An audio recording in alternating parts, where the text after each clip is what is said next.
ഒരു പൊതിച്ചോറ് ഉണ്ടാക്കിയാലോ? എന്താണെന്നറിയില്ല, എന്നൊരു പൊതിച്ചോറ് ഉണ്ടാക്കി കഴിച്ചാലോ എന്നൊരു പൂതി തോന്നി. അപ്പോൾ എന്തായാലും ഉപ്പേരിയും കറിയൊക്കെ ആയപ്പോൾ ഒരു മോഹം, ശരി ആയിക്കോട്ടെ എന്നാൽ ശരി ഒരു പൊതിച്ചോറ് കഴിക്കാമല്ലേ.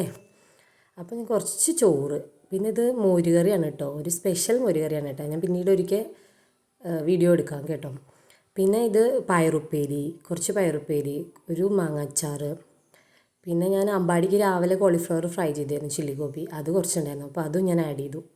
പിന്നെ കുറച്ച് പുളിയിഞ്ചി പിന്നെ ഓണത്തിൻ്റെയാണ് കേട്ടോ. പിന്നെ ഉണക്കമാന്തൽ, അത് 2 മാന്തളും വറുത്താക്കി പൊതിയൊക്കെ കെട്ടി സെറ്റപ്പ് ആക്കാൻ വേണ്ടി റെഡി ആയില്ല. എനിക്ക് പൊതി കെട്ടാൻ അത്ര വശമില്ല കേട്ടോ, എന്നാലും ഞാൻ എങ്ങനെയൊക്കെയോ കെട്ടി റെഡിയാക്കി വെച്ചു. ഇതിപ്പോൾ ഞാൻ ഉച്ചയ്ക്ക് ഒരു 1:30 ആകുമ്പോൾ എടുത്തതാണ് കേട്ടോ. തുറക്കുമ്പോൾ തന്നെ എന്താ നല്ല മണം. അതിനിടയിൽ അല്ലൂസാണെങ്കിൽ പേപ്പർ വലിക്കാനായിട്ട് വരുന്നുണ്ട്. അവൻ എപ്പോൾ ഞാൻ ഇലയിൽ സദ്യ ഉണ്ടാക്കി കഴിച്ചാലും ഇല വലിക്കാൻ വരും. കുറേ കഴിഞ്ഞപ്പോൾ എൻ്റെ ഒക്കത്ത് കയറിയിരുന്നപ്പോൾ എന്നാൽ ശരി കൊടുക്കാമെന്ന് വിചാരിച്ചപ്പോൾ കൊടുത്ത് നോക്കിയപ്പോൾ കഴിക്കണേ ഇല്ല. അടിപൊളി ടേസ്റ്റാണ്. പഴയ ഓർമ്മകളിലേക്കൊക്കെ ഒരു പോക്ക്.